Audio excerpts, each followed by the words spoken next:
Hello everyone, कैसे हैं आप लोग। उम्मीद करता हूं कि आप लोग अच्छे होंगे और अच्छे से पढ़ाई भी कर रहे होंगे। तो आज का हमारा जो टॉपिक है वो है how to convert rational number into their decimal form. कैसे रेशनल नंबर को हम उसको डेसिमल फॉर्म में कन्वर्ट कर सकते। सबसे पहले हम लोग क्या सीखें, डेसिमल नंबर को कैसे पी बाई क्यूब में कन्वर्ट किया जाता है उसके बारे में सीखें। आज का जो हमारा टॉपिक है वो है कि कन्वर्ट देखिए to convert p by q into decimal form. किसमें कन्वर्ट करना है, यह हमारा आज का टॉपिक है। To convert p by q into decimal form. p by q into decimal form, ये रेशनल नंबर है ना, तो p by q into decimal form में कन्वर्ट करेंगे। तो आपको ये भी याद होना चाहिए कि p बाई क्यू को डेसिमल फॉर्म में जब कन्वर्ट करते थे तो ये जो रेशनल नंबर है वो तो टर्मिनेटिंग डेसिमल आता था और नॉन टर्मिनेटिंग डेसिमल आता था। याद है ना, टर्मिनेटिंग डेसिमल आता था और क्या, नॉन टर्मिनेटिंग आता था। तो जब p बाई क्यू दिया रहेगा तो उसको हम डेसिमल फॉर्म में कैसे, आइदर ये टर्मिनेटिंग में कन्वर्ट होगा या नॉन टर्मिनेटिंग में कन्वर्ट होगा, इसको हम आज चेक करेंगे। इससे पहले हम लोग क्या किए थे कि डेसिमल नंबर को कैसे p बाई क्यू के फॉर्म में कन्वर्ट किया जाता है उसके बारे में हम लोग सीखे थे और एक दो क्वेश्चन उसका कॉन्सेप्ट डील किए थे। अगर आप उस वीडियो को नहीं देखे हैं तो डिस्क्रिप्शन में उसका लिंक दे दूंगा, आप उसको आराम से चेक करके उसको आप देख सकते हैं, या प्लेलिस्ट में जाके उसको आप आराम से देख सकते हैं। और अब उसके देखने के बाद इस वीडियो को आइए आराम से अच्छे से समझ में आएगा। तो आज का जो हमारा टॉपिक है how to convert p by Q into decimal form. जैसे हमको 3/2 है, इसको डेसिमल फॉर्म में कन्वर्ट करने के लिए हमको सिंपल क्या करते थे, यानी 3 को हमको क्या 2 से डिवाइड करना है। सिंपल क्या है, 2 से डिवाइड करना है। अब ये 2 से डिवाइड करेंगे तो कुछ ना कुछ तो डेसिमल नंबर आएगा। जैसे इसको डिवाइड करके चेक कीजिएगा तो कितना आएगा, 1 बार में लगेगा 2 1.0, ये 3, ये कितना 9 1, ये 3 आते जाएगा। लेकिन हमको ये कैसे पता चलेगा कि ये 3/2 जो डेसिमल फॉर्म है, 3/2 जो इसका जो 3/2 का जो डेसिमल फॉर्म होगा, डेसिमल फॉर्म जो होगा वो आइदर क्या होगा, टर्मिनेटिंग होगा और क्या होगा, टर्मिनेटिंग होगा या क्या होगा, रेकरिंग होगा। ये कैसे पता करेंगे कि 3/2 का जो डेसिमल फॉर्म होगा आइदर टर्मिनेटिंग होगा या रेकरिंग होगा। तो इसके पता करने का एक मेथड है। देखिए p बाई क्यू को डेसिमल फॉर्म में कन्वर्ट करने का जो पहला मेथड है बाय डिवीजन मेथड, वही मेथड है p बाई क्यू को ये डेसिमल एक्सप्रेशन में कन्वर्ट करने का, क्या, बाय डिवीजन मेथड। तो इसको लिखते हैं। लेकिन अब जब डिवीजन मेथड करेंगे तो वो क्या आएगा, वो हो सकता है कि डेसिमल एक्सप्रेशन उसका टर्मिनेटिंग आए या रिपीटिंग आए।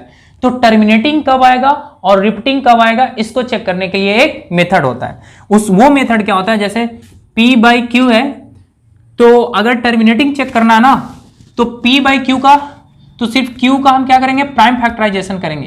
क्या करेंगे, प्राइम फैक्टराइजेशन करेंगे। अगर q का prime factor 2 to the power n into 5 to the power m के फॉर्म में आ जाए, यानी 2:m के फॉर्म में आ जाए, तो उस समय हम कहते हैं उसका जो डेसिमल एक्सप्रेशन होगा वो क्या होगा, टर्मिनेटिंग होगा। अगर वो 2 to the power 5 या 2 to the power n और into 5 to the power m के टर्म में नहीं आएगा तो वो जो उसका डेसिमल एक्सप्रेशन क्या होता है, नॉन टर्मिनेटिंग होता है। क्या होता है, नॉन टर्मिनेटिंग, या नॉन टर्मिनेटिंग कहेंगे, या उसको क्या बोलेंगे, नॉन टर्मिनेटिंग, रिपीटिंग या रेकरिंग आएगा। समझ में आ रही बात। तो इसको मैं एक बार, इसको convert p by Q into decimal form. तो जब डेसिमल फॉर्म को p बाई क्यू के फॉर्म, फॉर एग्जांपल देख लिए, फॉर एग्जांपल में मान लिया 3/2 को कन्वर्ट करना है किसमें, इंटू डेसिमल में करना है। To convert p by Q into decimal form, देखिए, टू कन्वर्ट रेशनल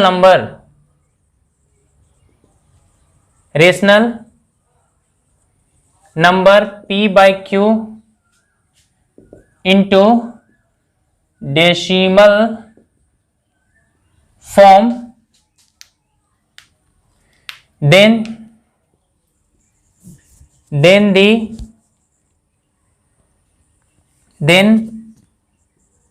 लिखेगा we divide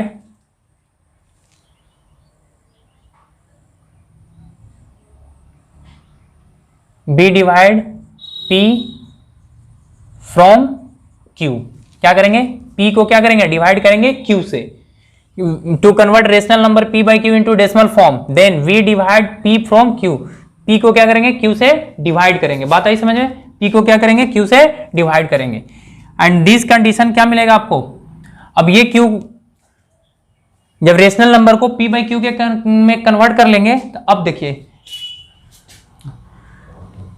डिवाइड करेंगे तो या तो ये जो इसका रेशनल नंबर आएगा वो क्या आएगा, या तो टर्मिनेटिंग आएगा या क्या आएगा, नॉन टर्मिनेटिंग। पॉइंट यहां लिख लीजिएगा, टू चेक द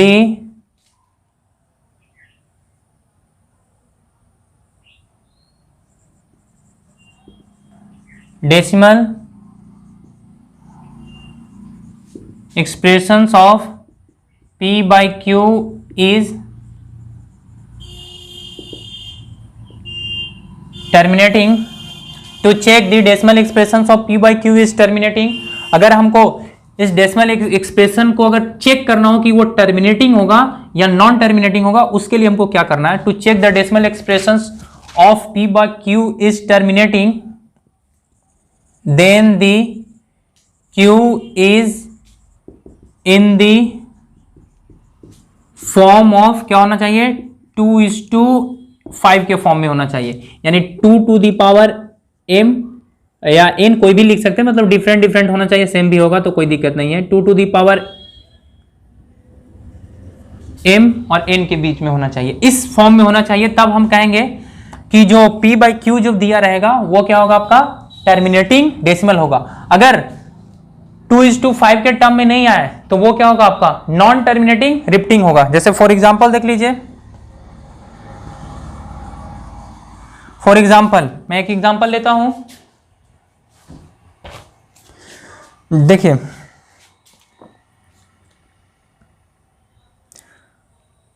5/8। अब इसको चेक करना है कि ये डेसिमल एक्सप्रेशन टर्मिनेटिंग है या नॉन टर्मिनेटिंग है। तो एक तो है कि 5 को किससे, 8 से डिवाइड करके आप चेक कर सकते हैं कि ये डेसिमल एक्सप्रेशन टर्मिनेटिंग है या नॉन टर्मिनेटिंग है। देखिए तो क्या होगा, ये 5 से 0 48, 2 कट जाएगा, 0 8 दूनी 16 कट गया, ये 4 0 8 5 40, यानी जो 5/8 का जो डेसिमल एक्सप्रेशन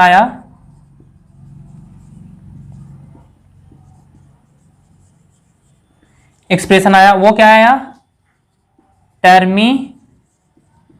टर्मिनेटिंग आया। दैट इज कितना आया है, 5/8 का जो डेसिमल एक्सप्रेशन आया है 0.625 आया है। कितना आया है, 0.625 आया है। अगर इसको बाई इससे चेक करते हैं, इस मेथड से अगर हम इसको चेक करते हैं तो क्या होगा, देखिए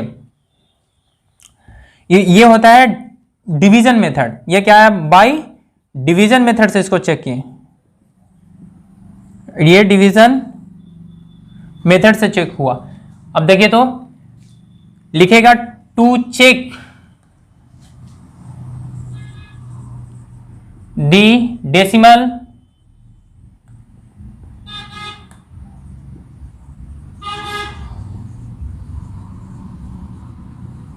expressions of 5/8 is either terminating or non terminating। क्या कहेगा, to check the decimal expressions of 5/Q is either terminating और नॉन टर्मिनेटिंग विदाउट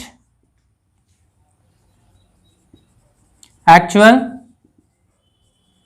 डिवीजन, बिना एक्चुअल डिवीजन किए हुए।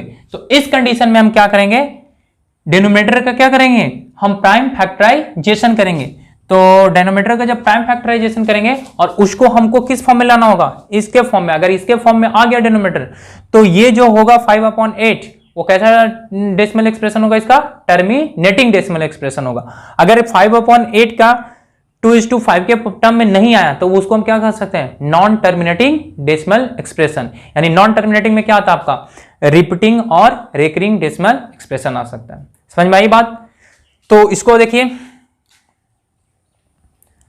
8 को आप क्या लिख सकते हैं, 8 को लिख सकते हैं 2:2:2 यानी कितना लिख सकते हैं 2 के पावर 3, 2 के पावर 3 और क्या लिख सकते हैं 5 के पावर 0 लिख सकते हैं ना, क्योंकि किसी भी रियल नंबर पे पावर 0 तो उसका वैल्यू 1 हो जाता है। यानी हम क्या कर सकते हैं 8 को हम लिख लिए हैं किसके 2:5 के टर्म में। अब 2:5 के टर्म में लिख लिए हैं तो ये जो आएगा 5:8 वो क्या होगा आपका एक टर्मिनेटिंग डेसिमल होगा। तो लिखिएगा hence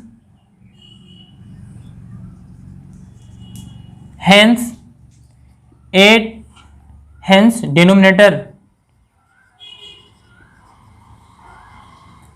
is in the form of 2:5, then the decimal expressions of 5/8 is क्या होगा, टर्मिनेटिंग होगा। क्या होगा, टर्मिनेटिंग होगा। उम्मीद करता हूं कि पूरा ये आपको समझ में आया होगा। समझ में आया टर्मिनेटिंग डेसिमल और नॉन टर्मिनेटिंग डेसिमल। अगर उसको आप नहीं लिख सकते हैं ये इसको डिनोमिनेटर को 2:5 के टर्म में तो उसको आप क्या कह सकते हैं, वो क्या होगा आपका नॉन टर्मिनेटिंग होगा। तो ये था आज का टॉपिक। या समझ में आया पूरा टॉपिक, कैसे हम किसी भी P/Q को कैसे उसको डेसिमल एक्सप्रेशन में कन्वर्ट करते हैं। पहले हम क्या पढ़ रहे थे, डेसिमल एक्सप्रेशन को P/Q में कन्वर्ट कर रहे थे। अब हम क्या कर रहे हैं, P/Q को डेसिमल एक्सप्रेशन में कन्वर्ट कर रहे हैं। इसका एक ही मेथड होता है, by long division method, by long division method. लेकिन हम लोग क्या करते हैं उसमें चेक करते हैं। अब बारी बारी सबको तो लॉन्ग डिवीजन मेथड कर नहीं सकते। अगर दे दिया इस फॉर्म में कि टू चेक डेसिमल एक्सप्रेशन इतना इज आइदर टर्मिनेटिंग और non terminating without actual division, तो क्या कीजिएगा, विदाउट एक्चुअल डिवीजन के लिए क्या है कंडीशन कि अगर आपको विदाउट एक्चुअल डिवीजन के लिए टर्मिनेटिंग और नॉन टर्मिनेटिंग चेक करना हो तो उसका डिनोमिनेटर को चेक कीजिए, क्यू को चेक कीजिए। अगर 2:5 के टर्म में आएगा तो वो जो रेशनल नंबर होगा आपका टर्मिनेटिंग होगा, उसका डेसिमल एक्सप्रेशन होगा रेशनल नंबर का, वो क्या हो जाएगा टर्मिनेटिंग होगा। समझ में आई बात। चलिए एक और क्वेश्चन लेके मैं बता देता हूं, इसको उतार लीजिए आप, मैं इसको मिटाता हूं। अगर आपको दिया हुआ है एक क्वेश्चन मैं ले रहा हूं 11/24,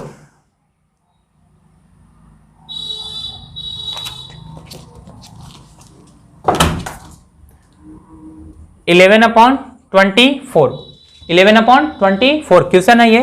अब इसको चेक करना है कि ये टर्मिनेटिंग है या नॉन टर्मिनेटिंग है।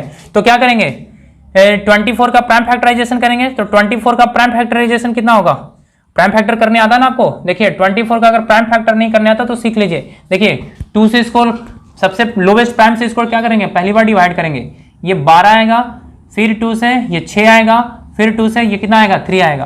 यानी इसको हम लिखते हैं 2:2:3 लिख सकते हैं प्राइम फैक्टर।